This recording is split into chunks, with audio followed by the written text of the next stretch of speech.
sepeda motor di Indonesia terus bertambah setiap tahunnya dan sudah mencapai angka puluhan juta. Itu artinya hampir seluruh penduduk dewasa di Indonesia dianggap mempunyai sepeda motor atau pernah mengendarai sepeda motor dalam menjalankan aktivitasnya. Dengan kondisi ini, maka tak heran jika jalanan menjadi seperti lautan sepeda motor. Terlebih pada jam-jam sibuk seperti jam pergi dan pulang kerja atau sekolah. Keadaan lautan sepeda motor ini hampir terjadi di seluruh kota besar di Indonesia. Hal ini tak lepas dari berbagai faktor.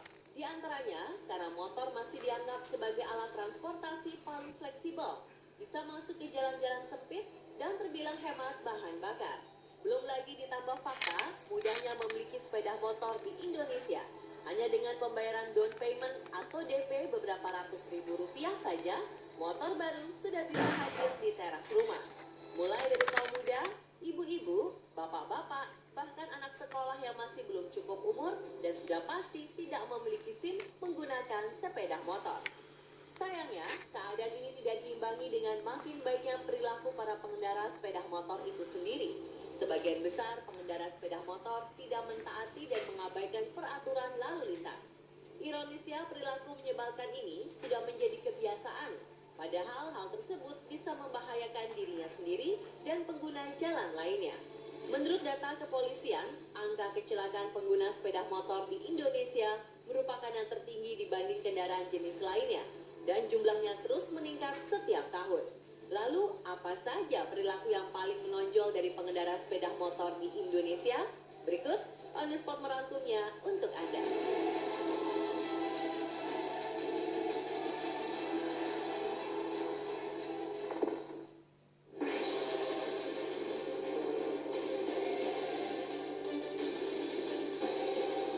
Yang pertama adalah mengabaikan lampu sen. Pada kendaraan bermotor, lampu sen berfungsi sebagai indikator saat berbelok yang dibuat dengan tujuan untuk mengurangi resiko kecelakaan. Lampu ini berwarna kuning dan akan berkedip-kedip ketika dihidupkan. Warna kuning dipilih karena lebih terlihat dari jauh di siang hari ataupun malam hari.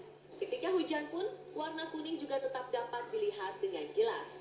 Sayangnya, banyak pengguna motor di jalan raya yang mengabaikan lampu sen. Misalnya saat akan berbelok ke kiri atau kanan, ia tidak menyalakan lampu sen. Atau ada juga menyalakan lampu sen kiri, tapi justru malah berbelok ke kanan atau sebaliknya. Selain itu, ada lagi pengguna motor yang hendak berbelok, tapi tidak melihat arah kiri atau kanan terlebih dahulu.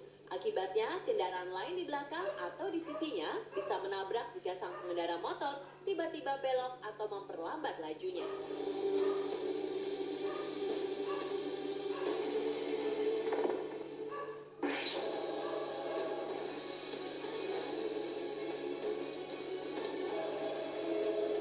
Berikutnya adalah berkendara sambil menelpon atau SMS-an.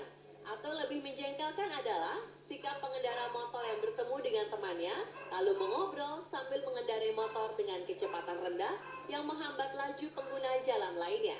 Tidak ada yang salah dengan berkomunikasi, namun jika dilakukan saat berkendara di jalan raya, tentulah ini sangat berbahaya. Misalnya bagi pengendara motor yang telepon-teleponan atau SMS-an di jalan, fokus sudah pasti terpecah. Dan bisa saja ia tidak mendengar tanda klakson dari pengguna jalan yang lain yang dapat berakibat fatal. Jika memang urgent, menepilah dengan memberi lampu sen terlebih dahulu sehingga tidak mengganggu pengendara lain.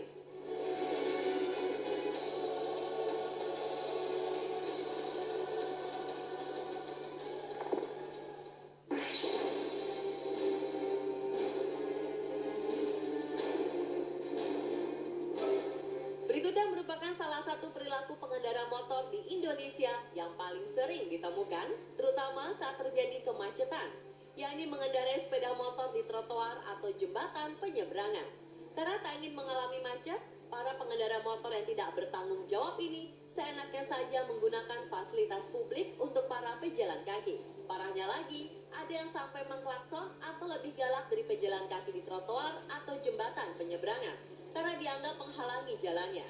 Yang sangat dirugikan tentu saja para pejalan kaki.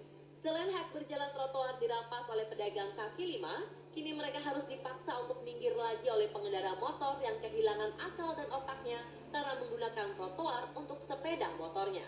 Begitu juga yang terjadi pada jembatan penyeberangan. Lagi-lagi pejalan kaki kembali menjadi korban.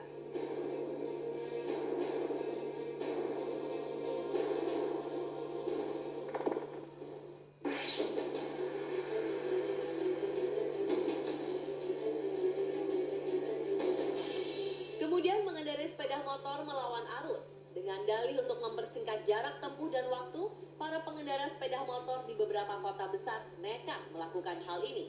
Bukan hanya berbahaya bagi diri sendiri, mental seperti ini sudah pasti membahayakan pengendara lain yang sedang berada di jalur semestinya.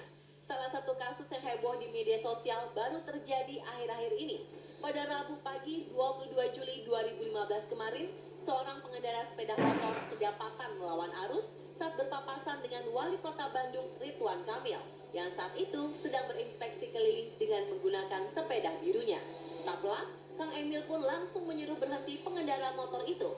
Dan yang terjadi selanjutnya, Kang Emil menghukum push up pengendara motor nakal ini di tepi batas jalan.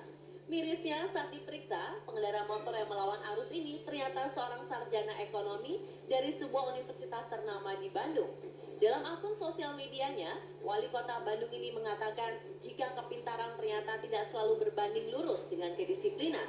Entah apa yang ada di dalam pikiran para pengendara motor melawan arus ini. Mungkin karena mereka menganggap dirinya kucing yang memiliki julukan bernyawa 9. Karena mereka lebih senang melanggar dan membahayakan diri daripada memikirkan keselamatannya.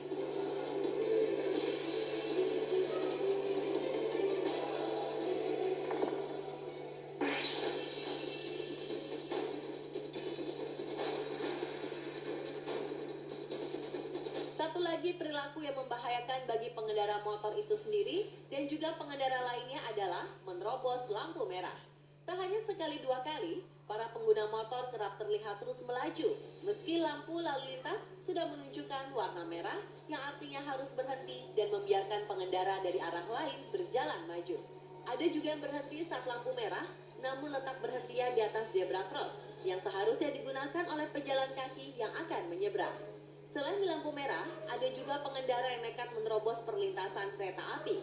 Padahal pintu penghalang sudah ditutup atau kereta yang akan melintas jaraknya sudah sangat dekat.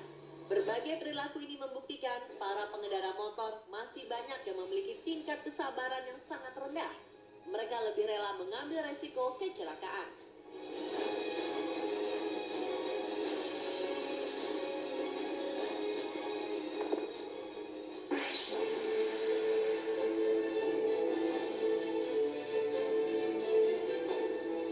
Selanjutnya masih ada sebagian pengguna motor di Indonesia yang tidak menggunakan helm dengan alasan jarak yang dekat, jalan kampung, atau menjalankan motornya pelan-pelan. Selain itu ada juga pengendara yang memakai helm bukan karena ingin selamat, tapi karena takut ditangkap oleh polisi. Terkadang pengguna motor ini baru memakai helmnya saat ia melihat ada petugas polisi yang sedang berpatroli. Padahal meski dekat atau menjalankan motornya pelan-pelan, atau saat itu sedang tak ada petugas polisi, helm sebagai pelindung kepala harus selalu digunakan saat berkendara motor. Sebab kita tak pernah tahu jika misalnya ada pengendara lain yang ugal-ugalan dan menyenggol motor kita, atau ada kondisi lain yang membuat sang pengguna motor ini tak bisa menghindari kecelakaan. Selain berfungsi melindungi pengendara dan penumpang jika terjadi kecelakaan, helm juga berfungsi sebagai penahan terpaan angin, debu, atau partikel lain yang mungkin berbahaya seperti kerikil.